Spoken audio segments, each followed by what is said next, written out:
What is the most Burnout show thing about your Camaro? The Transformer sticker on the back. And is that the only bumper sticker you have? No, I have another one. Okay, I think we're gonna need to slap a Burnout show sticker on that. Crew, can we get on that immediately? So Katrina mentioned that she has a pedal commander in her car, which means she has Sport Plus Plus 4. But I have Sport mode on my hat. So who's really winning? Roughly, how many hours do we both have into this car combined? Well, just in the last 2 weeks or in total? A little bit of both.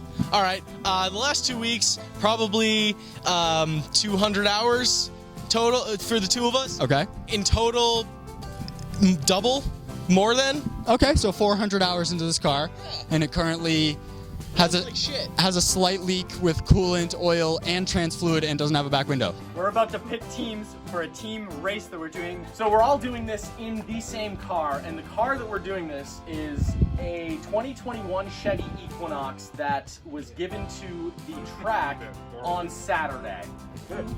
It has about 84 miles, maybe a couple more now, but we're about to go take out that car right there with the trunk open. No, they're coming. Oh, okay, all right. What's the most not Burnout show thing about your Camaro? The stereo, maybe.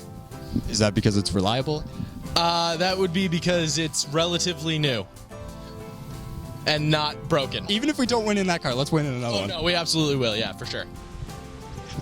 Instead of laying under the car sad and burning our hands with oil, Tarpy's out here running his butt off to try and get 18 miles an hour on a speed tracker. So he's about to roll and I'll record it. Whenever you're ready.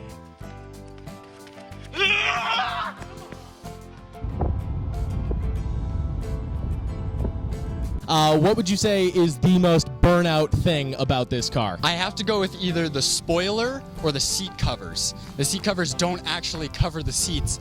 And once again, it's not my car, but I question why they're on there in the first place. So You know, I had that thought too when I got in it earlier. They're kind of torn up. it like doesn't cover the seat. Like I went to sit down and I was like, wait, the back part's not on. I tried to put the back part on. It doesn't go on. I don't even know. So the SUV race, you've got to be in the SUV, windows up, air conditioning on, and you've got to be listening to smooth 70s rock. This is Walter. He likes his coffee with extra milk and no sugar. He was also an instructor for the Skip Barber Racing School for many years. Walter knows his stuff. Walter's the type of guy who wears jeans on a 90-degree and sunny day. And he's super handsome too. He's a pretty cool guy. Oh yeah. I got to be honest, that was the closest team race we've had here today. Today. Totally right. You just got me with that one. Totally right. Oh my god. So, that was good job. Yeah. So, I don't care that my team lost because I got 1 and 3.